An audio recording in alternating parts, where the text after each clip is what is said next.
ঈসা আলাইহিস সালামের জামানায় একজন পুরুষ তার স্ত্রীকে অত্যন্ত ভালোবাসতার, অত্যন্ত সুন্দরী মহিলা। হঠাৎ করে কিছুদিন পরে, কয়েকটা বছর পরে স্ত্রী মারা গেল। স্ত্রী মারা গেছে, স্বামী সহ্য করতে পারে নাই। স্বামী স্ত্রীর কবরের পাশে দাঁড়ায় দাঁড়ায় কান্দে, বৈশা বৈশা কান্দে। সকালে যায়, আসর পর্যন্ত বসে বসে কান্দে। লোকজনে বলে, ভাই আর কান্দে লাভ কি, বিবি তো আর ফিরে আসবে না। কয় না রে ভাই, আমার বিবিরে আমি অত্যন্ত ভালোবাসি, স্ত্রীর মায়া আমি ভুলতে পারি না। স্ত্রীকে আমি হারায় আমি পাগল হয়ে গেছি গো, এই জন্য আমি স্ত্রীর কবরের পাশে বসে বসে কান্দি। একদিন নয়, দুদিন নয়, মাঝখানে কি রকম কান্না কাটি শুধু। আর একটা বিয়ে সাধু করে না, অন্য মেয়ের দিকেও উপাদান আকৃষ্ট হয় নাই, শুধু স্ত্রীর জন্য কান্দে, প্রতিনিয়ত কবরের পাশে বসে বসে কান্দে। হঠাৎ একদিন ঈসা আলাইহিস সালাম ওই রাস্তা দিয়ে যাইতেছে, দেখে একজন পথিক কবরের পাশে বসে বসে দুটি চোখের পানি ছেড়ে কাঁদতেছে আর বলতেছে, আল্লাহ আমার বিবিরে তুমি নিয়ে গেলা, বিবিরে ছাড়া আমি বাঁচতে পারি না, বিবিরে ছাড়া ঘুমাইতে পারি না, বিবিরে ছাড়া আমার ভালো লাগে না, বিবিরে ছাড়া আমি খাইতে পারি না। ঈসা আলাইহিস সালাম যে ডাকতে বলে, ভাই তুমি কান্দো কেন? হুজুর আমি কাঁদছি কেন, আমার বিবি কবরে শুয়ে আছে, আজ থেকে অনেক দিন যাবত মারা গেছে, এখন বিবির মায়া আমি ছাড়তে পারি না, আমি ঘুমাইতে পারি না, খাইতে পারি না, চলতে পারি না, আমার বিবির জন্য আমারে নিয়ে যাও, আমি চলে যাব। আমারে কেন আমার আল্লাহ নেয় না? আমার বিবির কাছে আমারে কেন নেয় না? না হয় বিবিরে ফিরা দাও, না হয় আমারে নিয়ে যাও। জোরে জোরে চিল্লায়া বলা যাবে না আল্লাহু আকবার। ঈসা নবী ডাক দিয়ে কয়, বাইরে তুমি তোমার বিবিরে এত ভালোবাসো? কয় হুজুর আমার বিবির চেহারা দেখলে, আমার বিবির চেহারা আমি ভুলতে পারি না। আমার বিবিকে এত রূপ যৌবন আল্লাহ দান করেছিল গো, তারা দেখলে আমি না দেখলে পাগল হয়ে যাই। তুমি যদি আমার বিবির একটু ফিরায়া দিতা, উঠায়া দিতা, সারা জীবন কৃতজ্ঞতা তোমার কাছে থাকতাম। ঈসা নবী কয়, তোমার বিবির কবর কোনটা, কয়টা? তখন ঈসা আলাইহিস সালাম বলে, আমার আল্লাহ আমাকে একটু অলৌকিক ক্ষমতা তুমি আর একটু দিয়া দাও, আমি ওনাকে কবরের কবর থেকে উঠায়া দিই। সঙ্গে সঙ্গে কবরটার বলতার থেকে বলছে, কবরবাসী ওঠো, সঙ্গে সঙ্গে উঠে গেছে। ঈসা আলাইহিস সালাম যখন ডাক দিছে, কবর থেকে উঠছে, উঠলে দেখে একটা বেটা মানুষ, তার নাক মুখ দিয়ে আগুন বাইর হচ্ছে, মাথা দিয়ে আগুন বাইর হচ্ছে, কান দিয়ে আগুন বাইর হচ্ছে, চোখ দিয়ে আগুন বাইর হচ্ছে, গাল দিয়ে আগুন বাইর হচ্ছে, পুরো দেহটার মধ্যে মুসলমান সাপ জড়ায় রয়েছে। ঈসা আলাইহিস সালামকে দেখা পর শুনে চিনে ফেলেছে, বলছে লা ইলাহা ইল্লাল্লাহু ঈসা রূহুল্লাহ। আপনি ঈসা নবী জোরে জোরে চিল্লায় বলো মারহাবা। ঈসা আলাইহিস সালাম ডাক দে কয়, ঈসা আলাইহিস সালাম ডাক দে কয়, বাইরে এ তো একটা পুরুষ মানুষ, তুমি বললা মহিলা, তুমি বললা তোমার স্ত্রী কবরে শুয়ে আছে, এই যে দেখি একটা মহিলা। এখন বেটা কয়, হুজুর ভুল হয়ে গেছে, ওটা আমার কবর না, আমার বিবির কবর না, পাশেরটা আমার বিবির কবর। ও মুসলমান শুনে নাও, এবার ঈসা আলাইহিস সালাম ওই লোকটা যখন ঈসা আলাইহিস সালামের ঈমান আনছে, ঈসা আলাইহিস সালামের উপর ঈমান আনছে, সঙ্গে সঙ্গে তার কান থেকে আগুন বেরোনো বন্ধ হয়ে গেছে, গাল থেকে আগুন বেরোনো বন্ধ হয়ে গেছে, বাজান জবান দিয়া গাল দিয়া সব জায়গা দিয়া আগুন বেরোনো বন্ধ হয়ে গেছে, সাপগুলো তারে ছেড়ে দিছে। বেঈমান হয়ে মারা গেছিল, ইমানদার হয়ে আবার কবরে গেছে। জোরে জোরে চিল্লা বলা যাবে না আল্লাহু আকবার। এবার ঈসা আলাইহিস সালাম আবার কবরের পাশে দাঁড়া ডাক দিয়ে বলে, মালিক তুমি আমারে আবার একটু পাওয়ার দাও। ঈসা আলাইহিস সালাম আবার ওই মহিলার কবরের পাশে ডাক দিয়ে বলে, এ মেয়ে ওঠো, কবর থেকে ওঠো। সঙ্গে সঙ্গে কবর থেকে উঠে আসছে, দেখে একদম বাজান পরি, অনেক সুন্দর চেহারা, এখন সুন্দর চেহারালা মহিলা পেয়ে বলে, হুজুর এটাই আমার স্ত্রী। কয়ে, যাও তোমার স্ত্রীকে নিয়ে চলে যাও, তোমার স্ত্রীকে পায়া তুমি খুশি হয়েছ। ও মুসলমান শুনে নাও, স্ত্রী কি করলো? এবার উঠা পরে ঈমান নিয়ে মারা গিয়েছিল। অনেক মুসলমান গভীর মনোযোগ শুনে নাও, এ দুনিয়ার মানুষ শুনে নাও, স্ত্রীকে যখন সঙ্গে সঙ্গে দিলেন, বলে যাও তুমি নিয়ে বাড়িতে চলে যাও। বাড়িতে যা বিবিরে কয়, বিবিরে আমি আজ কটা দিন তোমার কবরের পাশে কাঁদতে কাঁদতে বড় ক্লান্ত হয়ে গেছি, একটু আমার রেস্টের দরকার, আরামের দরকার। বিবিরে বলছে, বিবিরে তোমার উরতের পর আমি মাথা রাখবো, আমার মাথাটা একটু মাথার মধ্যে হাত বোলায়া দাও, আমি ঘুমায়া যাব। বিবি মাথার মধ্যে হাত বোলায়া দেয়, আর ওই লোকটা ঘুমায়া গেছে, ঈসা নবীর উম্মত ঘুমায়া গেছে। বাবারে গমের মধ্যে যখন এমন গম ঘুমাইছে, 2টা দিন শুধু গমের মধ্যে আছে, ক্লান্ত হয়ে গেছে। এমন সময় এক রাজপুত্র ওই বাড়ির ওই রাস্তা দিয়ে আগমন করতেছিল। ওই রাজপুত্র ওই মহিলাটাকে দেখে পাগল হয়ে গেছে, মহিলাও রাজপুত্রকে দেখে পাগল হয়ে গেছে। আস্তে আস্তে করে স্বামীর মাথাটা নিচেই রেখে রাজপুত্ররে কয়, আই লাভ ইউ, কথা বুঝেননি, আমি তোমার ভালোবাসি। আনা ওই বুকা ইন্না দ্বারা সুকা, আনা ওই বুকা ইন্না সাকা সাকা, আমি তোরে ভালোবাসি। এরে বাবা শুই না ল। স্বামীর মাথাটা নিচেই রেখে সঙ্গে সঙ্গে রাজপুত্রর সঙ্গে রওনা দিয়ে চলে গেছে একটা ঘোড়া করিয়া। এবার লোকটা 2 দিন পরে গম ভাঙছে, গম ভাঙ্গিয়া দেখে রে বিবি নাই, পাশে বিবি নাই, পাগল হয়ে গেছে। আর এত সাধনা করে বিবিরে আমি আনলাম গো, কত সাধনা করে আমি কান্নাকাটি করতে করতে বিবিরে পাইলাম ফেরত। আমার বিবি গেল কই, বিবি গেল কই, পাগল হয়ে গেছে। বিবিরে খুঁজতে খুঁজতে পাইলেন না। হঠাৎ করে দেখলো ঘোড়ার পায়ের দাগ, চিন্তা করে নিশ্চিত কোনো ঘোড়া এসেছিল, সেই ঘোড়া নিয়ে গেছে। পায়ের দাগ দেখতে দেখতে, ঘোড়ার পায়ের খুরের দাগ দেখতে দেখতে চলে গেলেন। যায় দেখে রাজমহলে, বিবি রাজমহলের মধ্যে বাদী হয়ে বসে আছে। এবার যায় লোকটা যায় বলে, এ দাদা, বলে হুজুর এটা আমার বিবি, আপনি আমার বিবি আনছেন কেন? আমার বিবিরা কেন আনছেন? এটা তো আমার বিবি। বিবি কয় না, আমি রাজার বাদী। আল্লাহু আকবার বলেন। বিবি অস্বীকার করে, স্বামীরা তুমি আমার স্বামী স্ত্রীর পরিচয় দাও, তুমি কে গো? আমি তোমারে চিনি না, আমি তো এই রাজার বাদী। রাজা বলে, তুমি কারে বিবি বলো? কয় হুজুর এটা আমার বিবি। কয় মহিলা রে বলো তুমি পুরুষটা যা বলছে সত্য কি না? কয় না না, সত্য বলে নাই, উনি আমার স্বামী না, আপনি আমার, আমি আপনার বাদী, আপনার গোলাম আমি। সঙ্গে সঙ্গে বাদামরে রাজা বললেন, ওকে কি করো, দুনিয়া থেকে বিদায় করে দাও। ও মুসলমান শুনে নাও। সঙ্গে সঙ্গে জল্লাদেশে তার গর্দানটা কেটে দিলেন এবং মহিলাটাও মারা গেলেন, পুরুষটাও মারা গেলেন।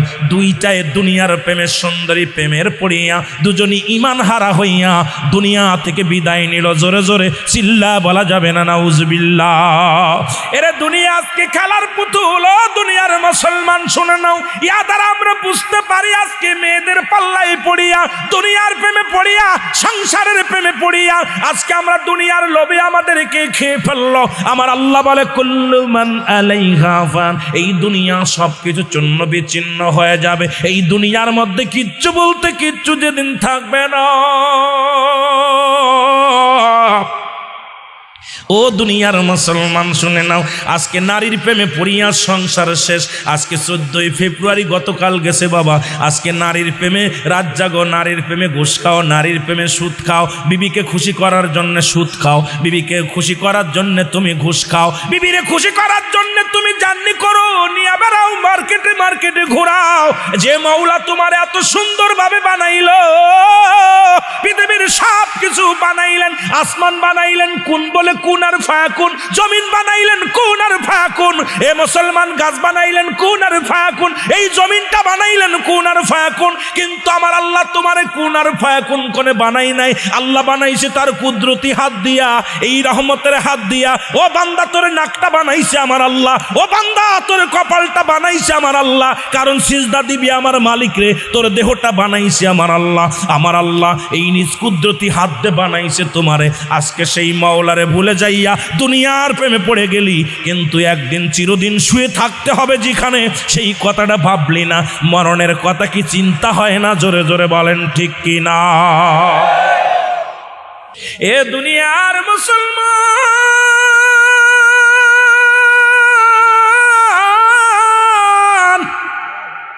পৃথিবীর মধ্যে আসার একটা সিরিয়াল আছে গো, যার কোনো সিরিয়াল নাই। বাবারে মানুষের মৃত্যু হয় 2টা টাইমে, একটা হলো রাতের বেলা, একটা হলো দিনের বেলা। দরদি বন্ধু গো, আজকে দুনিয়ার মধ্যে আসার একটা সিরিয়াল আছে, যার কোনো সিরিয়াল নাই।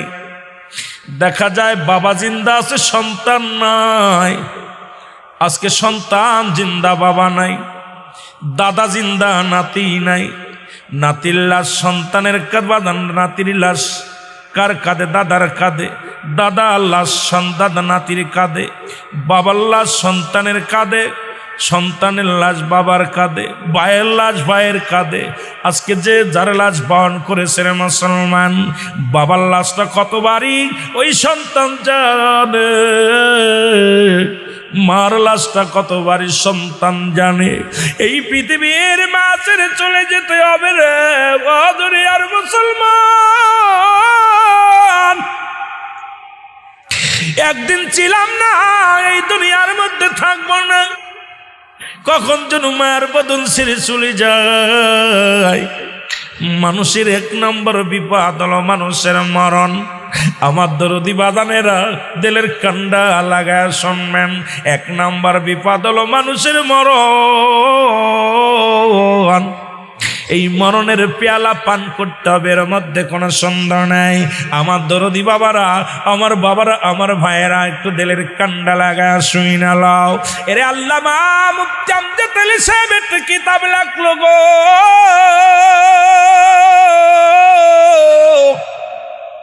এই কিতাবের মধ্যে উনি লিখলেন, দুনিয়ার মানুষ শুনে নাও, মানুষের সহজ মৃত্যুটা হলো 70টা তাজা উটের গায়ের চামড়া জবাই না করিয়া উল্টো দিকে টান দেয়, লবণ আর মরিচ লাগা দিলে যতটুকু যন্ত্রণা হয়, এর চাইতে 70 গুণ যন্ত্রণা হলো একটা সাধারণ মৃত্যু।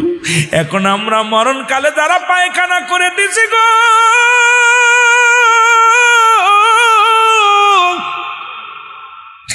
মরণকালে যারা প্রসাব করে দিচ্ছে, মরণের সময় যাদের জিহ্বা বাইর হয়ে গেছে, মরণের সময় অনেকেই প্রসাব পায়খানা করছে, চোখ দুটা বড় বড় হয়ে গেছে, তাদের মরণটা কত কঠিন হয়েছে। আল্লাহর দরবারে কানবেন আর ডাকতে বলবেন, আমার আল্লাহ, আমাদের মরণটা তুমি সহজ করে দাও, আমাদের মৃত্যুটা তুমি সহজ করে দাও। জোরে জোরে চিল্লা বলা যাবে না আল্লাহু আকবার। আমার মরণ আসিবে কখন কেউ তো জানি না, আমার মরণ এই আমি চলে যাব, আমায় তোমরা ভুইলা যাইও না, আমি চলে যাব, আমার মরণ আসিবে কখন কেউ তো জানি না, আমার মরণ আসিবে।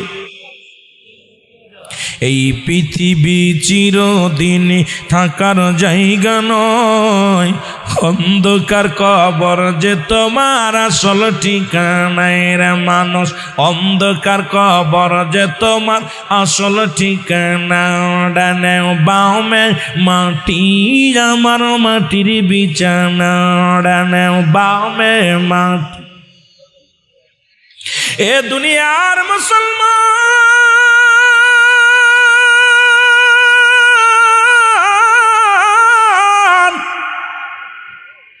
কত মানুষের কবর দিলা, কত মানুষের তুমি কবরে শোয়া দিলা। এই দুনিয়ার মধ্যে কত রাজা বাদশাহ, কত ফকির, কত দরবেশ। এই সিলেটের জমিনে, এই বাদান কোথায় শ্রীমঙ্গলের জমিনে, আজকে নোয়াবাড়ি বাজানে এলাকার মধ্যে কত মানুষ, নামি দামি মানুষ ছিল, যাদের ভয় এলাকার মানুষ থরথর করে কাঁপত। আজকে তারা কোথায়? তারা কবরের জগতে চলে গেছে। তাদের কবরের উপরে দিয়ে কুত্তা শিলি পায়খানা করে, কবর থেকে খেদানোর মতো ক্ষমতা আল্লাহ তাদের দেয় নাই। অনেকের কবরটা ভেঙে গেছে, ছেলের একদিনও খবর নেয় না, মাসে খবর নেয় না। বছরে খবর নেয় না, অথচ তাদের বাড়ি ঘর দূর আমরা বসত বাড়িগুলো আমরা কি করি, ভোগ করি না মুসলমান। আজকে বাবায় কত কষ্ট করে বাড়ি বানাইল, মা কত কষ্ট করে বাড়ির যত্ন করে গড়ল। ভাইয়েরা, আমার ভাইয়েরা, দিলের কান্ডা লাগা শুনে নাও, সেই বাবা মা দুনিয়া থেকে বিদায়ের পরে একটা দিন সেই কবরের বাড়ির খবর নিলাম না।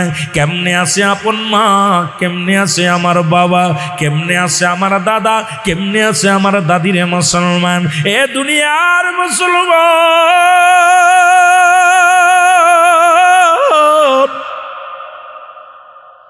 এই মায়ার পৃথিবী ছেড়ে চলে যেতে হবে, থাকার জায়গা নয়। এই জন্য আমি বলতেছিলাম, এক নাম্বার কষ্ট হলো, এক নাম্বার বাজান রে, এক নাম্বার বিপদ হলো মানুষের মরণ, দুই নাম্বার বিপদ হলো বাজান রে কবর, তিন নাম্বার বিপদ হলো কিয়ামতের ময়দান। এখনো কেন তোমরা ভুলে রইলা, দুনিয়ার মধ্যে ভুলে রইলা? একটা কথা বললে আপনি বুঝতে পারবেন মুসলমান। মুসা আলাইহিস সালামের জমিনে জামানায় গো এক বুড়ি মা বসে বসে গাছতলা বয়ে কান্দে। মুসা নবী ডাক দিয়ে কয়, মা গো, আমি লক্ষ্য করেছি এর থেকে আজ থেকে কয়েক মাস আগেও দেখেছি মা গো, তুমি এই গাছতলা বয়া বয়া কান্দ গো মা, কিসের জন্য কান্দ? মুসা আলাইহিস সালাম ডাক দিয়ে কয়, বাবা, মুসা নবীর ডাক দিয়ে কয়, বাবারে শোন, আমি কান্দি, আমার একটা ছোট পোলা ছিল, সে মারা গেছে, ছেলেটা আমার মারা গেছে। এবার মুসা নবী কয়, মা গো, তোমার ছেলের বয়স কত হয়েছিল? কয়, বাবা, বেশি হয় না, মাত্র 50,000 বছর বা 500 বছর। কত বছর? 500 বছর ছেলেটা বাঁচছে। কত বছর? 500 বছর ছেলেটা বাঁচছে। মুসা নবী কয়, মা গো, 500 বছরের ছেলেটা মারা গেছে, তারপর তুমি কান্দ? কয়, বাবার ওইটা আমার ছোট ছেলে ছিল, তাকে আমি কোলে নিতে পারি নাই, তাকে আমি আদর করতে পারি নাই, তারে আমি যত্ন করতে পারি নাই। মুসা নবী ডাক দিয়ে কয়, মা গো, 500 বছর তোমার ছেলের বয়স, মারা গেছে, তুমি এখনো কান্দো? এমন একটা জামানা আসবে, এমন নবীর উম্মত হবে গো, 50 বছর থেকে 40 বছর, 50 বছরের হায়াত পাবে। বর্তমান জামানার মুসলমান বাজাররা শুনেন, বাংলাদেশের মানুষের গড় আয়ু হলো বাজান 54 বছর ধরছে, বাজান রে শুই না লাও। এখন বাজান 44 বছর ধরছে, 54 না 44 বছর বয়স হয়তো গড় আয়ু ধরছে, তবে 60 বছর বাঁচা মানুষ খুব কম আছে রে দাদু ভাই। 50 বছরের আগেই বিদায় নিতে হয় দাদু ভাইয়ের, এই জন্য কথা আমি বইলা যায়। মুসা নবী ডাক দিয়ে কয়, মা গো, তুমি আর কান্দো না, বাড়ি যাও। কয়, মারে বাবারে, আমি কেমনে বাড়ি যাব? কোনো বাড়ি টাড়ি নাই, কারণ বাড়ি করি নাই, বাড়ি পাবো কই? কয়, মা গো, তুমি বাড়ি করো নাই কি বলো? কয়, বাবা, হায়াত হলো সীমিত, এতদিনের এত কষ্ট করে কে বা বাড়ি করবে? মরেই যেহেতু যেতে হবে, বাড়ি করে কি হবে? মুসা কয়, মা গো, তুমি কি বললা? তুমি কি বললা গো মা? কয়, হ্যাঁ, বাড়িটারি করি নাই, ছোট ছেলের বয়স 500 বছরে সে মারা গেছে, এই গাছতলা খায়, গাছতলা গমায়। মুসা নবী কয়, মা গো, শুই না লাও, ওই জামানার নবীর উম্মতের খবর শুই না লাও। এবার মুসা নবী বলা পর মহিলা বলে, বাবারে, ওদের কেন দুনিয়ার মধ্যে আসবে? কয়, মা, শুধু আসবে না, ওরা বিয়ে শাদী করবে, নাতি পুতির মুখ দেখবে, ওরা বড় বড় দালান কুটা গড়বে, এই দুনিয়ার মধ্যে বড় বাড়িওয়ালা গাড়িওয়ালা হবে, নাতি পুতির চেহারা পর্যন্ত আল্লাহ তাদের দেখাবে। সেই নবী হলো রাহমাতুল লিল আলামিন, ওই নবীর উম্মত, শেষ জামানার নবীর উম্মত, এই 40-50 বছরের মধ্যে নাতি পুতির চেহারা পর্যন্ত দেখে ফেলবে। জোরে জোরে বলেন ঠিক কিনা? এত বছর ছেলের বয়স যদি 500 বছর হয়, মার বয়স কত? কথা কয় না কেন? 700-800 বছর হইব। সেই মা এখনো বাড়ি বানায় নাই, বাড়ি যায় নাই। আর আমরা 40 বছর 30 বছরের মানুষ, এমন অবস্থা তুরস্কের মতো একবার যদি ভূমিকম্প দিয়া দেয়, ঠিক কি না? এই জন্য আমি শুরুতে বলছি, কুল্লু মান আলাইহা ফান, সব শেষ, কিচ্ছু থাকবে না। আল্লাহ বলে, জমিনটা রাখবো না, এই জমিনটা আমি রাখবো না, এই জমিনটা রাখবো না। জমিনটা পুরা আমি তামা বানায়া দিব। জমিনের মধ্যে যত পানি আছে পানিগুলো আমি আল্লাহ পুড়ায়া ছাই বানায়া দিব। যেদিন কিচ্ছু বলতে কিচ্ছু রাখবো না, সেদিন থাকবো শুধু আমি আল্লাহ, আর আমি থাকবো আমার নবীর ভালোবাসা নিয়ে। জোরে জোরে চিল্লা বলা যাবেন আল্লাহু আকবার। যে নবীর সম্মান নিয়ে আলোচনা করতেছিলেন মেরাজের রজনীরা বাবা, নবী বলে আল বেদায়া নেহার 4th খণ্ড 557 পৃষ্ঠা, জামিউস সগীর 1ম খণ্ড 182 নম্বর পৃষ্ঠা, রাবিউল আব্দুল্লাহ ইবনে মাসউদ রাদিয়াল্লাহু তাআলা হতে বর্ণিত হাদিসের বিশেষ অংশ নবীজি বলেন, হায়াতি খায়রুল লাকুম আমামায়াতি খায়রুল লাকুম। আল্লাহর নবী বলে উম্মতিরা রে,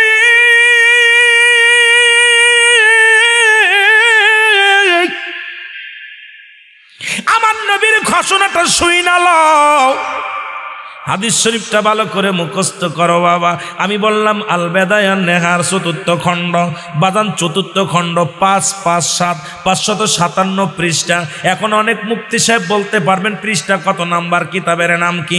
জামিউস সগীর 1ম খণ্ড পৃষ্ঠা নাম্বার 182 নম্বর পৃষ্ঠা। রাবি হলো আব্দুল্লাহ ইবনে মাসউদ রাদিয়াল্লাহু তাআলা হতে বর্ণিত। আল্লাহর নবী ডাক দিয়ে বলে উম্মতিরা রে, আমি নবী দুনিয়ার মধ্যে আগমন করেছি, এটা আমার উম্মতের জন্য বড় কল্যাণকারক। আজকে আমার এই জন্য কল্যাণকারক। নবী বলে আমি নবী দুনিয়ার মধ্যে আগমন করেছি, আমার উম্মতের সঙ্গে কথাবার্তা বলেছি, আমার উম্মতের সঙ্গে চলাফেরা করেছি, আমার উম্মতের মতো ঘর সংসার করেছি, এই জন্য আমার উম্মতের জন্য আমি কল্যাণকারক। আজকে আমার নবী দিতে 60 বছরের জিন্দেগি উম্মতের জন্য একটা দিক নির্দেশনা। জোরে জোরে চিল্লা বলা যাবে না মারহাবা। এখন নবী ওইটা কইছে। আমার আগের বক্তা একটা ওয়াজ করতেছিল, এই যে ওয়াজ করছে আগের বক্তা কাজী নাসিরউদ্দিন মনে হয়, বলতেছিল রব্বানা যালামনা আনফুসানা ওয়া ইল্লাম তাগফির লানা ওয়া তারহাম লানা লানাকুনান্না মিনাল খাসিরিন। আল্লাহু আকবার। আমার আগে আমি জালিমদের অন্তর্ভুক্ত হয়ে গেছে, তুমি আমারে ক্ষমা করে দাও। এ বাতিল মৌলবীরা শোন, তোদের সাথে বাড়াবাড়ি করতে চায় না, মারামারি করতে চায় না। কিতাব যদি বলে নবীর পক্ষে তোরা কেন মানবি না রে বাবা? নবী বলতেছেন আদম নবী আমার আল্লাহ, আমি জালিমদের অন্তর্ভুক্ত হয়ে গেছি, আমারে তুমি ক্ষমা করে দাও। এখন আদম নবীর যদি কোনো ব্যক্তি জালিম বলে, তার ঈমান যাবে না থাকবে? এখন আমার নবী বলছেন হায়াতি খায়রুল লাকুম, আমার হায়াতের জিন্দেগি আমার উম্মতের জন্য কল্যাণকারক। এখন আমার নবী এই দুনিয়ার মধ্যে আগমন করেছে। বেঈমানের দলেরা কয় নবী আমগার মতো মানুষ, নবী খাইছে, নবী সংসার করছে, নবীর ছেলে মেয়ে আছে, নবীর পরিবার পরিজন আছে, নবী আমাদের মতো বাজার ঘাট করেছে গো। আমার নবী কয় আমার উম্মতিরা রে, আমার উম্মতিরা বড় ধন্য, তোমরা বড় ধন্য, কারণ আমি নবী দুনিয়ার মধ্যে আগমন করেছি, এটা আমার উম্মতের জন্য বড় কল্যাণকারক। কারণ আমি নবী কথাবার্তা বলেছি, আমি নবী চলাফেরা করেছি, আমি নবী তোমাদের সঙ্গে এরকম তোমরা যখন গ্রামে ঘর সংসার করো তেমনি আমি ঘর সংসার করেছি। আমাদের মুনাফিকেরা কয় নবী আমগার মতো মানুষ, আবার নবী দুনিয়া থেকে চলে গেছে, কয় নবী মারা গেছে। আমার নবী কি কয় শুনেন রে মুনাফিকেরা, শুইনাল। আমার নবী কয় আমামায়াতি খায়রুল লাকুম। আমার নবী ডাক দে বলে উম্মতিরা রে,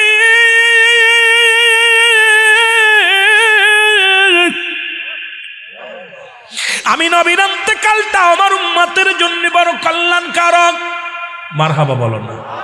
আমি নবীর অন্তকালটা আমার উম্মতের জন্য বড় কল্যাণকারক। এই জন্য কল্যাণকারক ও দুনিয়ার মানুষ শুনে নাও, এই জন্য কল্যাণকারক শুনে নাও। কারণ যদি কোনো আমি নবী কোনো উম্মত যদি দুনিয়ার মধ্যে ভালো কর্ম করে গো, এই দুনিয়ার মধ্যে নেকির কর্ম করে, ভালো কর্ম করে, ভালো কাজ করে, নামাজ পড়ে, দান ধ্যান করে, সৎকা করে।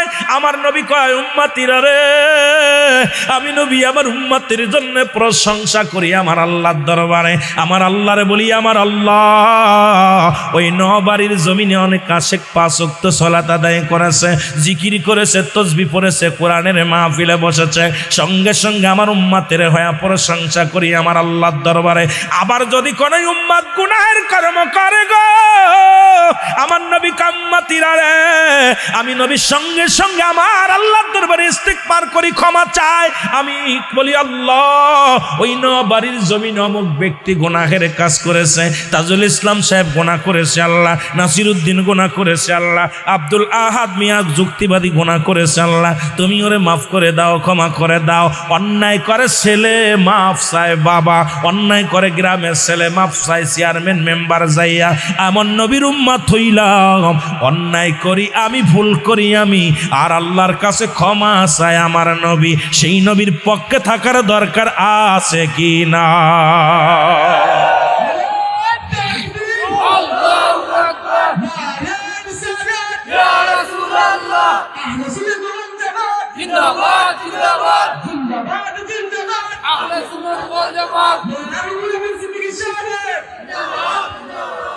আমার দাদুরা, এরে মুনাফিকেরা কি কিতাব পড়িস?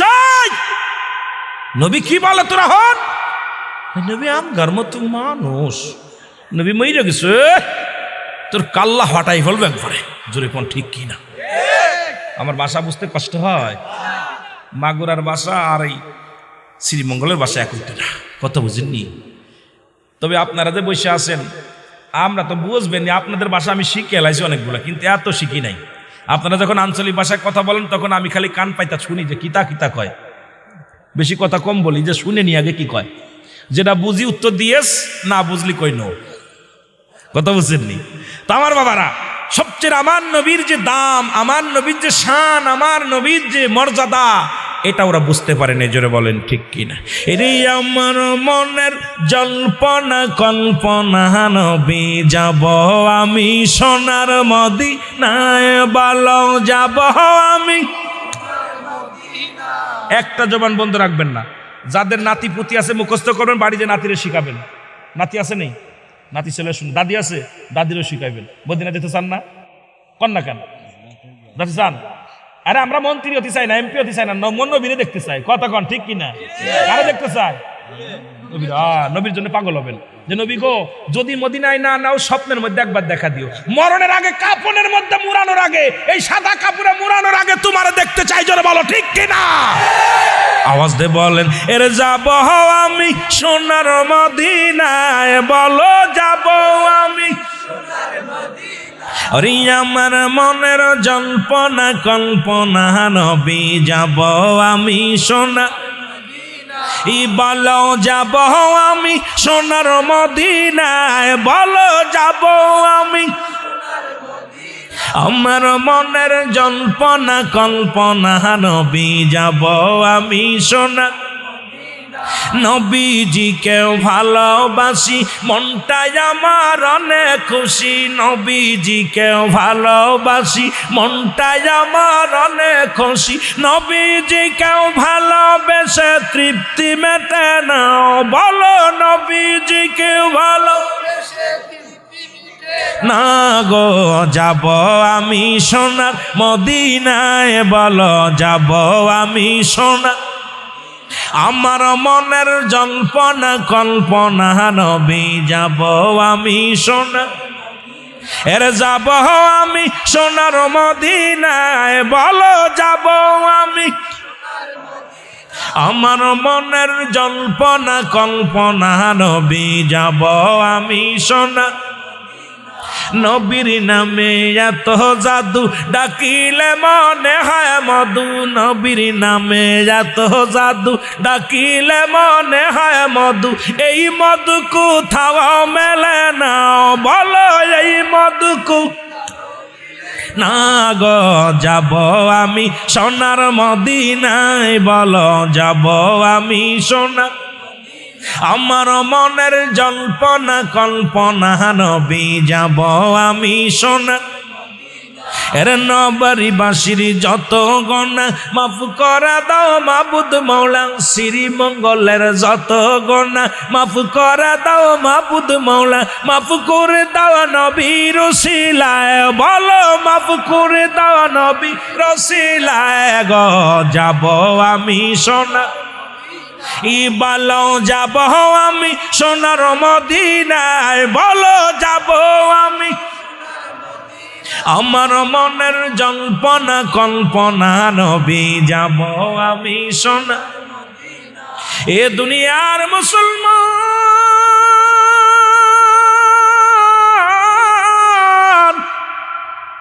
নবীও মানুষ আমরাও মানুষ নবীরা হলো গুনাহ থেকে মুক্ত আমরা গুনায় যুক্ত নবীরা হলো মাসুমের মাসুম আমরা হলাম গুনাহমার্কা মানুষ মদিনার মাটিও মাটি বাংলাদেশের মাটিও মাটি মদিনার মাটিতে চুমা দিলে গুনাহ সরে যায় মদিনার মাটি গায়ে লাগলেও গুনাহ সরে যায় আর বাংলাদেশের মাটি গায়ে লাগলে চুলকানি হয় কথা কয় না কথা কয় না মদিনার বুকে একখানা পাথর আছে যে পাথরে চুমা দিলে জীবনের গুনাহ ঝরে যায় আর আপনাদের শ্রীমঙ্গলের রেল স্টেশনে যত পাথর আছে রে বাবা এই পাথরের মধ্যে চুমা দিলে প্রস্রাবের গন্ধ হয় জোরে জোরে চিল্লা বলেন ঠিক কিনা এর মদিনার মাটিও মাটি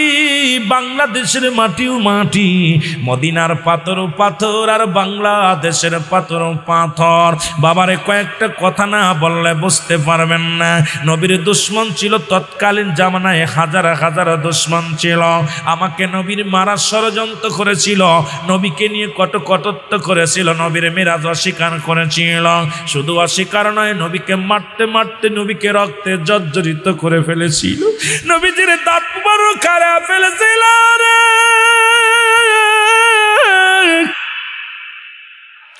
আমার নবীজিকে দুনিয়া থেকে কত বিদায়ের জন্য ষড়যন্ত্র করেছিল আমার নবীজির ইন্তিকালের পরও আমার নবীজির দেহ মুবারক নিয়ে ষড়যন্ত্র করেছিল বাবারে শুইনালা রাসূলুল্লাহর কিছু কথা আমি আজকে বইলা যাই শুইনালা রে বাবা আমার নবীর সঙ্গে ষড়যন্ত্র তারা যারা লিপ্ত হয়েছিল আজও তারা লিপ্ত বন্ধ করে নাই আজকে তারাও এখনো ইসলামের শত্রু জাতির শত্রু আমার আল্লাহ বলে আমিনান নাস মানুষের মধ্যে মাকুল তারা বলবে আমান্না তারা ঈমান আনছে বিল্লাহি আল্লাহর প্রতি অবিনামিলা আখিরাতের প্রতি বিশ্বাস স্থাপন করেছে মা হুম বিমুমিনিন আল্লাহ ডাক দে বলে হাবিব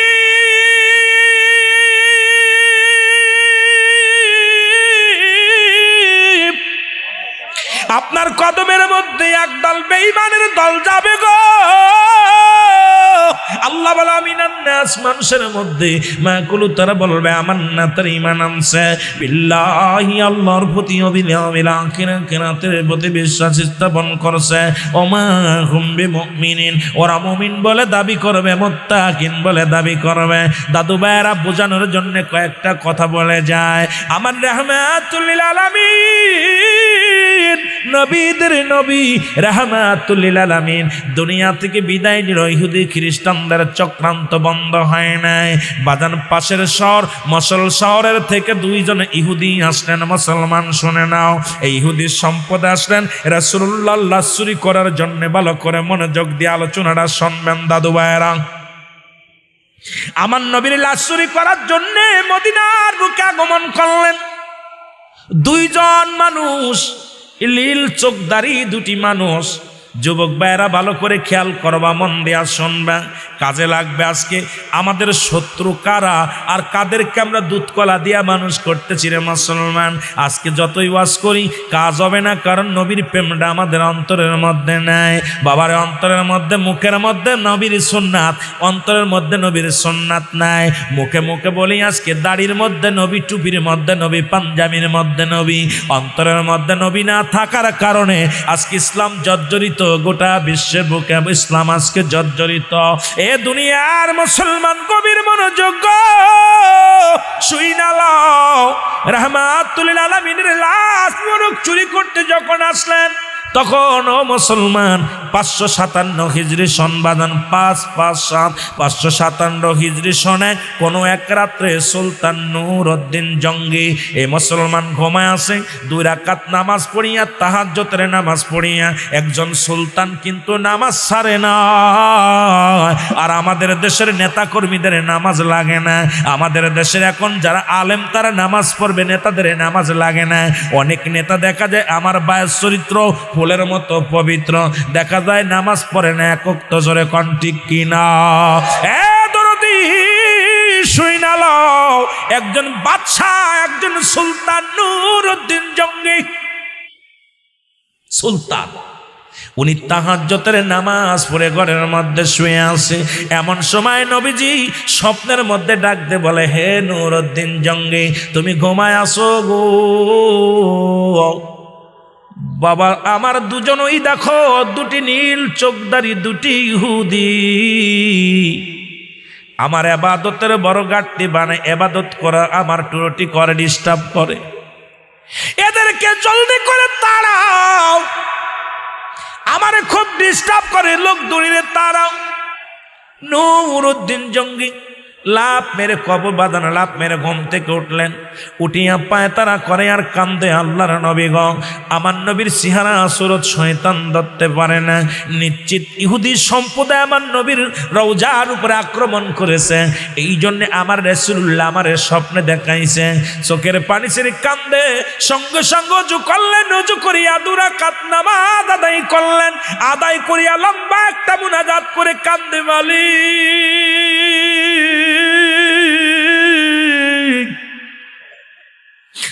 আমার আল্লাহ,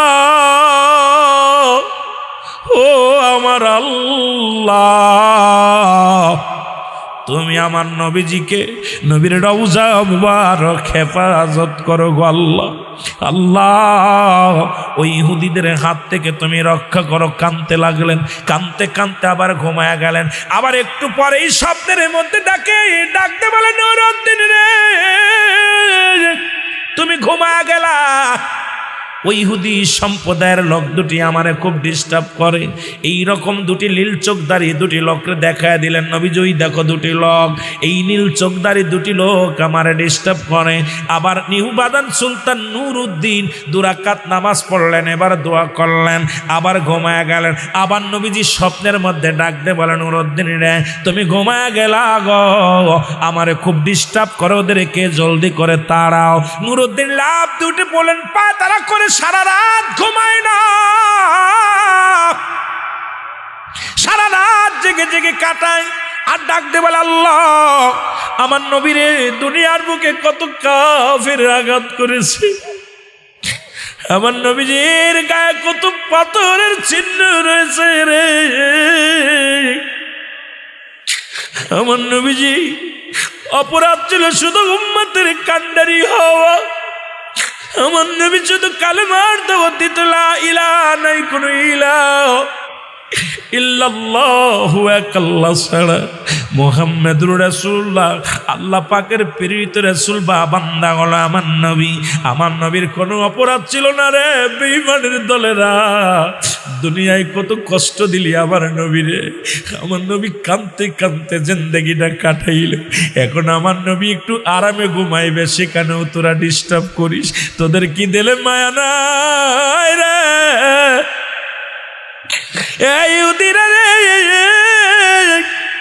আমার নবীর ঘুম ভাঙাস না রে, আমার নবী বড় কষ্ট করেছে দুনিয়ার মধ্যে, শুধু উম্মতের মায়ায়, উম্মতের মায়ায় চিরদিন নবী কেঁদে গেছে, উম্মতের মায়ায় নবী কত না খাইয়া দিন কাটাইছে, উম্মতের মায়ায় কত যন্ত্রণা সহ্য করেছে। আজকে আমার নবীর তোরা ডিস্টার্ব করিস না। সুলতান নূরউদ্দিন জঙ্গি সারা রাত কেটে গেল, বাদানে ঘুমাইলেন না। কারে বলবে স্বপ্নের ব্যাখ্যা, কার কাছে যাবে? ও মুসলমান হঠাৎ করে সুলতান নুরউদ্দিন জঙ্গলি সকাল যখন হয়ে গেল, চলে গেলেন ওই রাজ্যের কাছে বাদশাহ বাজানের জালালউদ্দিন মৌসুলির কাছে। ওই দেশের প্রধানের কাছে, নাম হলো জালালউদ্দিন মৌসুলি।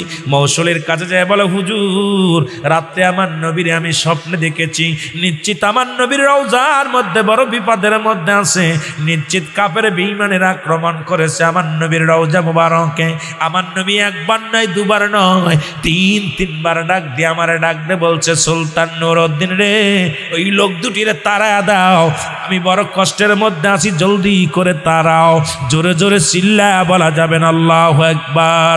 এর মায়ার নবী তুমি গুণমণি, বলেন দয়াল নবী তুমি গুণমণি। এর পাপীদেরকে তাড়াইতে গো নবী পাঠায় মাওলা কাদের গো নবীজি, বলেন মায়ার নবী তুমি গুণমণি। মহব্বতে বলেন দয়াল নবী তুমি গুণমণি। রহমতে আলম গো নবী আপনি সর্বগণের গুণী গো নবীজি, আপনি সর্বগণের গুণী, দয়ালের দয়াল তুমি গো নবী, তুমি পারের কান্ডারি গো নবীজি, মায়ার নবী তুমি গুণমণি, বলেন দয়াল নবী তুমি গুণমণি। এই নবাড়ির আসে কানেরা ওরে হইয়া দেওয়ানা নবী গো, হইয়া দেওয়ানা তোমার প্রেমেতে নবী গো নবী, ফেলে চোখের পানি গো নবীজি, ফেলে চোখের পানি গো নবীজি, মায়ার নবী তুমি গুণমণি। শ্রীমঙ্গলের আশেক পাগল হইয়া দেওয়ানা নবী গো, হইয়া দেওয়ানা তোমার প্রেমেতে নবী গো নবী, ফেলে চোখের পানি গো নবীজি, মায়ার নবী তুমি গুণমণি, বলেন দয়াল নবী একটু মহব্বতে বলেন দয়াল নবী তুমি গুণমণি। এর পাপীদেরকে তাড়াইতে গো নবী পাঠায় মাওলা কাদের গো নবীজি, মায়ার নবী তুমি গুণমণি, বলেন দয়াল নবী তুমি গুণমণি। এ দুনিয়ার মুসলমান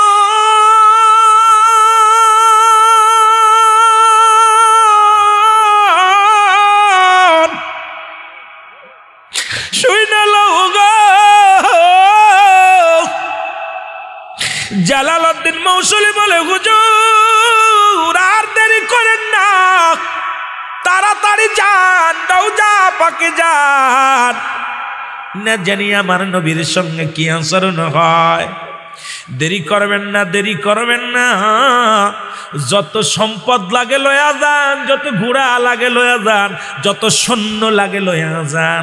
এর সুলতান নুরউদ্দিন জঙ্গি কি করলেন, 16,000 ঐশ্বরী সৈন্য গো, 16,000 সৈন্য ঘোড়া হাতি নিয়া, বিপুল পরিমাণ সম্পদ নিয়া, স্বর্ণালঙ্কার নিয়া, খাদ্যদ্রব্য নিয়া মদিনার দিকে রওনা দিলেন। একদিন নয় দুদিন নয়, যাইতে সময় লাগলো মুসলমান শুনে নাও, মুসলমান সময় লাগলো 17 দিন। কয়দিন? জোরে বলেন কয়দিন? 17 দিন সময় লাগলো। সুলতান নূরউদ্দিন 17 দিনের মাথায় মদিনায় পৌঁছে গেলেন। মদিনায় যায় ডাকতে বলেন, সৈন্যরা রে, আমি তোমাদের হুকুম দিলাম কেউ নামাজ ছেড়ো না। যাদের অজু ফরজ অজু করো, যাদের গোসল ফরজ গোসলটা করো, জলদি করে অজু করে আসো, গোসল করে আসো, নামাজে দাঁড়াইতে হবে। দুনিয়ার মুসলমান নামাজে দাঁড়াইলেন, 2 রাকাত নফল নামাজ পড়িয়া সুলতান নূরউদ্দিন জঙ্গলি সবার জন্য দোয়া করলেন। লম্বা একটা মোনাজাত করে আল্লাহর দরবারে কানলেন, আমার আল্লাহ, আল্লাহ আমার নবীর আর কষ্ট দিও না। মাবুদ, নবীজি দুনিয়ার জগতে শরীয়তে কত কান্দাইলা গো, শুধু উম্মতের মায়ায় আমার নবী ঘুমায় আছে, রওজা পাকে নবীর কষ্ট দিও না রে আল্লাহ, এই জালিমদের হাত থেকে তুমি রক্ষা করো। জোরে জোরে বলো আল্লাহু আকবার। চোখের পানি ছিঁড়ে কাঁদতে লাগলেন। দরদি বন্ধুরা শুইনালাম, হুকুম দিলেন, মোনাজাত শেষে হুকুম দিলেন, আমার ভাইরা শোনো, মদিনার চারিদিকে সুন্দরভাবে ঘেরাওয়া করো, মদিনার চারিদিকে সুন্দরভাবে ঘেরাওয়া করো। মদিনা থেকে কোনো লোক যদি বাইর হতে চায়, খবরদার কাউকে বার হতে দিবা না। আর মদিনায় যদি কোনো মানুষ ঢুকতে চায়, তাদের ঢুকতে দিবা। শুরু হয়ে গেল বাজানের ডিউটি, সুন্দরভাবে নিরাপক্ষে বাজানের যারা বাজান নিরাপত্তি পরা বাজানে এই এলাকার সকলে ও মুসলমান পাহারাদার সুন্দরভাবে পাহারা দিতে লাগলেন। কিন্তু সেই লীল চোখদারি 2টি লোককে পাইলেন না। সময় সপ্তাহখানেক চলে যায়। নূরউদ্দিন জঙ্গি বলে, আমি মানুষদের মেহমানদারি করাইব, খানা খাওয়াইব, দাওয়াত দাও, মদিনার সমস্ত মানুষদেরকে আমি প্রাণ ভরে খাওয়াইব। আজকে আপনাদের যেমন তাবারক আছে, এইরকম নূরউদ্দিন জঙ্গি বললেন, হুজুর আমি এদেরকে প্রাণ ভরে খাওয়াইব। উট জবাই করো, দুম্বা জবাই করো, এইগুলো ছাগল জবাই করো, সুন্দরভাবে খানার ব্যবস্থা করো। মদিনার বুকে কোনো মানুষ যেন না খায়া থাকে। মদিনার বুকে যারা অসুস্থ তাদেরকে ঘোড়ায় করে আনবা, গাদায় করে আনবা, গাড়িতে করে আনবা। একটা লোক যেন খানা না খাওয়া যায়। আমি নূরউদ্দিন জঙ্গলি গোটা মদিনার মানুষদেরকে খাওয়াইব।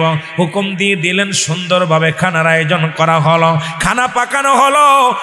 দরদি বন্ধুরা শুনে নাও, খানা পাকাইয়া 15 দিন পরে মেহমানদারি করলেন, মদিনার সমস্ত মানুষদেরকে প্রাণ ভরে খাওয়াইলেন। কিন্তু এই নীল চোখদারি 2টি মানুষকে পাইলেন না।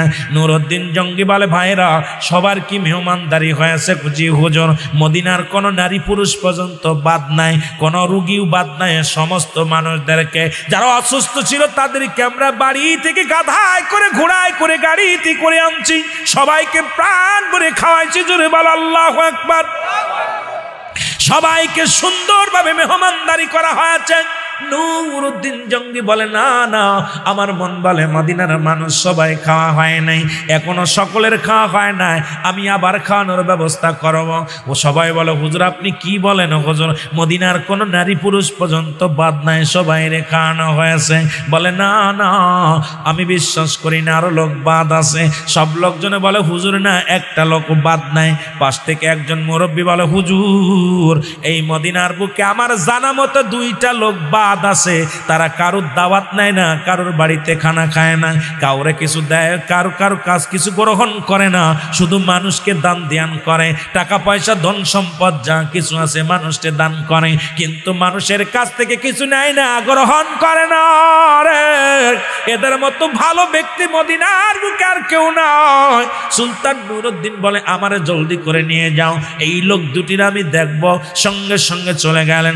যা দেখে রাসূলুল্লাহ রওজার পাশে 2টি লোক যায় নামাজ বিছায় নামাজ পড়তে, তসবিহ পড়ে, বসে বসে তসবিহ পড়ে। সুলতান নূরউদ্দিন যখন তাকা দেখে, রে ডাকতে বলেন, আসসালাম, নামাজ শেষ করে তসবিহ পড়তেছিলেন, সালাম দা, আসসালামু আলাইকুম, হ্যাঁ কি কাইফা হালুকা, কেমন আছো? বিখাইরি, আলহামদুলিল্লাহ। সুবহানাল্লাহ বলেন না।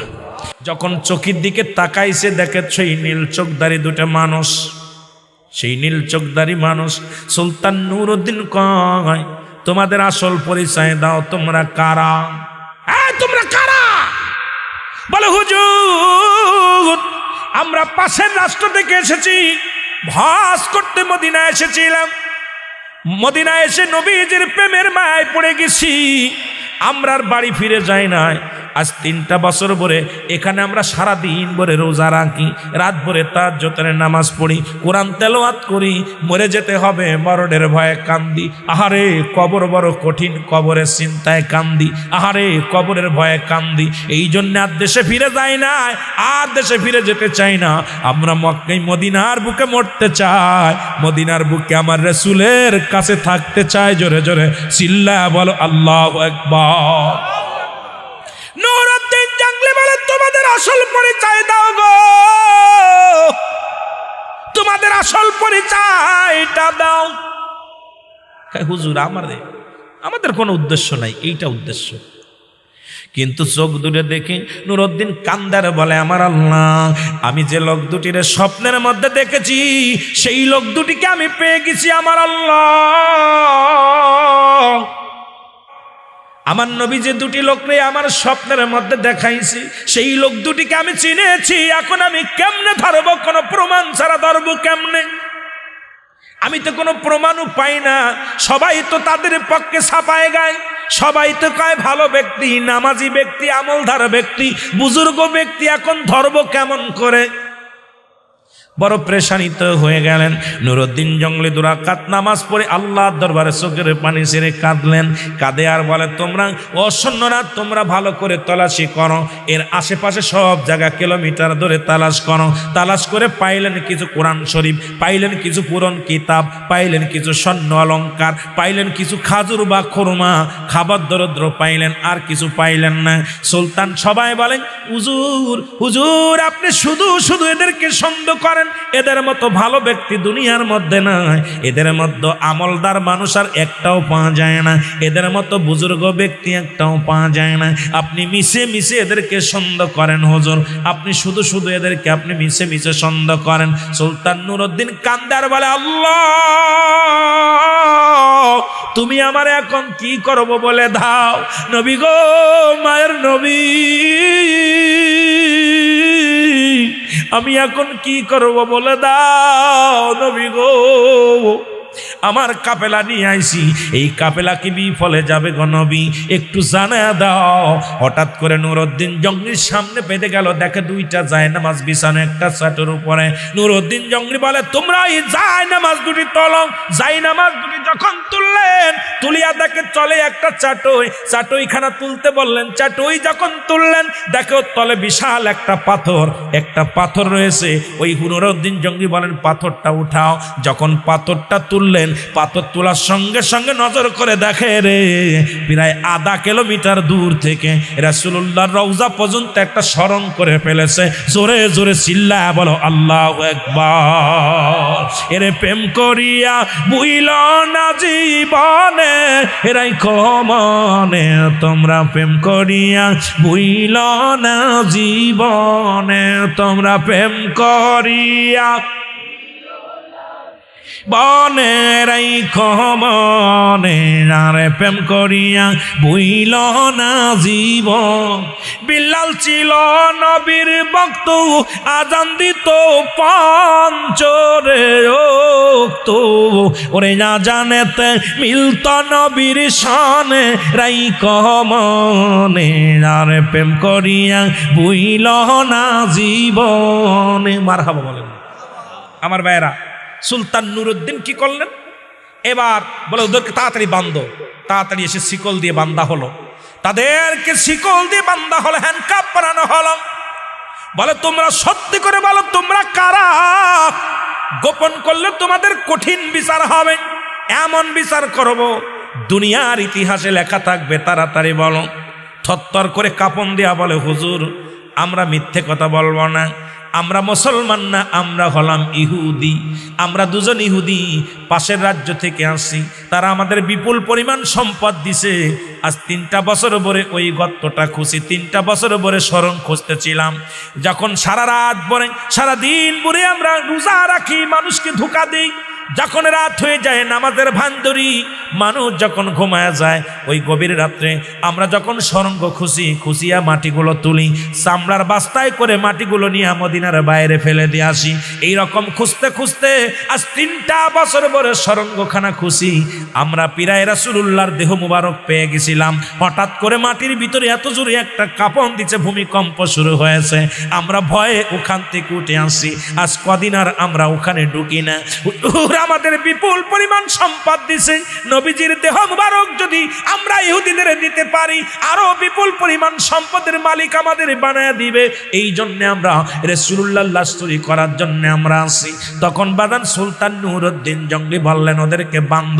বাদিয়া ঠিক মতো পিঠমোড়া দিয়ে বাঁধা হলো, শিকল দিয়ে বাঁধা হলো। লোকজনের ডাক দিলেন, সবাই আসলেন। বলে, এ ভাইরা, এদেরকে কি বিচার করা যাবে বলো? বলেন, হুজুর, আমার রাসূলের লাশ চুরি করার জন্য এত বড় ষড়যন্ত্রকারীকে বাঁচায় রাখা যায় না, আমার দুশ্মনকে মারতে হবে।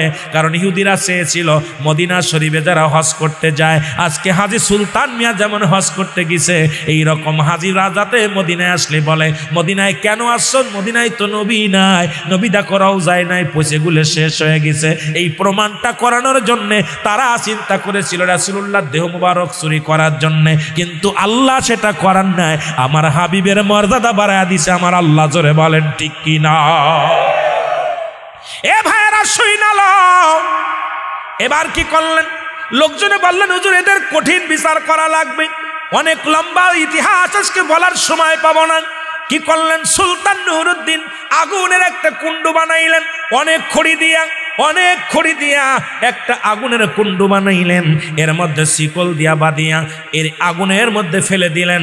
দেওয়ার পর কোন কিতাবের মধ্যে লেখা আছে, রে বাবা, এই আগুনখানা 11 দিন ভরে জ্বলেছিল। 11 দিন ভরে দুশ্মনের রাসূলকে পুড়িয়ে মারা হলো। এরপরে সুলতান নুরউদ্দিন বিপুল পরিমাণ ধন সম্পদ ব্যয় করিয়া 1000 মণ শীষে গলাইয়া রাসূলুল্লাহর রওজার চারিদিকে প্রাচীর করে দিছে, যাতে কিয়ামত পর্যন্ত পৃথিবীর কোন বেঈমানেরা আমার রাসূলের লাশ চুরি করার কথা স্বপ্নও না ভাবতে পারে, কল্পনাও না আনতে পারে। এই হলো ইতিহাস। শুনে না, নবীর দুনিয়াও থেকে দুশ্মনী করেছিল, ইন্তেকালের পরও বেঈমানেরা দুশ্মনী করেছিল। সাবধান সাবধান। এই জন্য আর শেখ সাদি আব্দুল্লাহর একটা গান মনে পড়ে যায়, চলছে ধর্ম নিয়া বাড়াবাড়ি, আগুন ইমানের বাজারে, থাইকো হুঁশিয়ারে মুমিন থাইকো হুঁশিয়ারে। চলছে ধর্ম নিয়া বাড়াবাড়ি, চলছে ধর্ম নিয়া বাড়াবাড়ি, আগুন ইমানের বাজারে, থাইকো হুঁশিয়ারে মুমিন থাইকো হুঁশিয়ারে।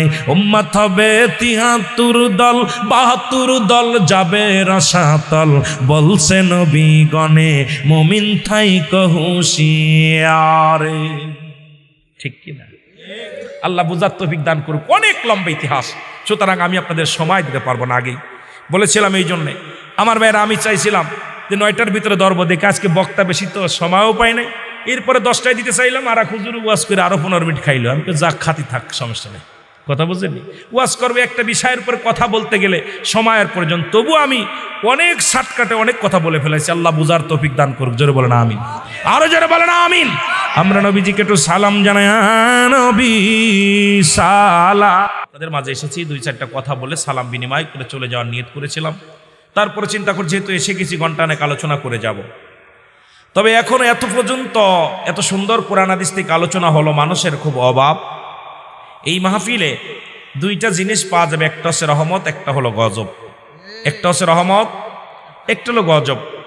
আমরা এই বঙ্গের মানুষ, খুলনা বিভাগের মানুষ। আমার বাড়ি কিন্তু যশোর না, মাগুরা। আমার বাড়ি কিন্তু যশোর না, ঢাকা থেকে 300 কিলো। আমার ভাইয়েরা, এত দূর থেকে আপনাদের মাঝে এসেছি 2টা কথা বলার জন্যে। আপনাদের এলাকা আলেমের অভাব নাই।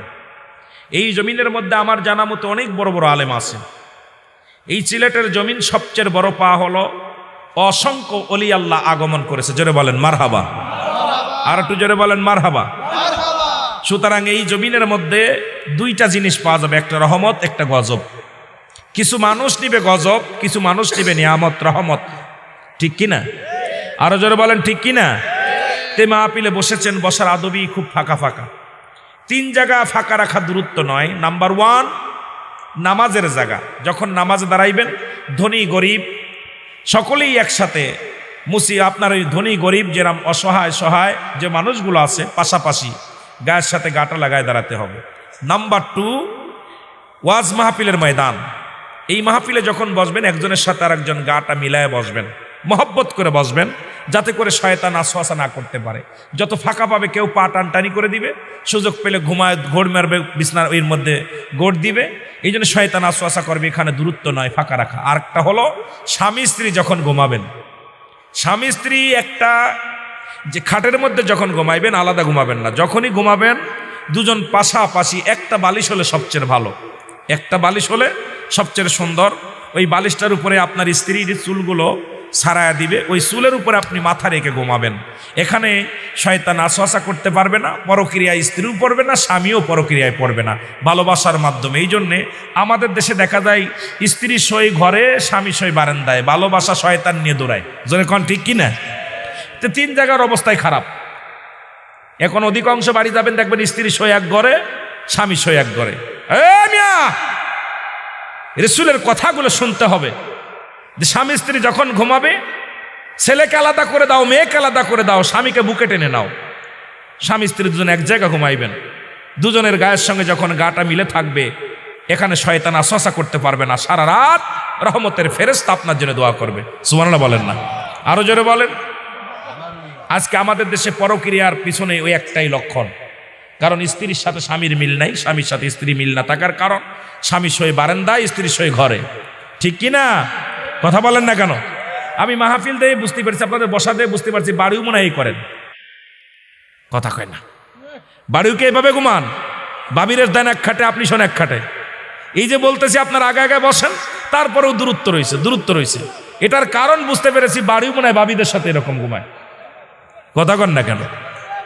আমার দাদু ভাইয়েরা, বিশেষ করে যেটা বলতেছিলাম যে মাহফিল, ওয়াজ মাহফিল বছরে একটা মাহফিল হয়, অনেক সুন্দর করে, অনেক কষ্ট করেন এই মাহফিলের জন্য। যারা কষ্ট করেছেন নিবেদিত প্রাণ আজকের এই মাহফিল থেকে আমরা নিয়ামত নিতে চাই কি চাই না?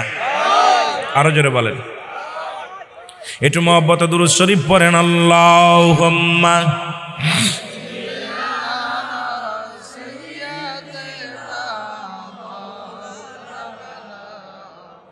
ওয়ালা আলি সাইয়্যিদিনা।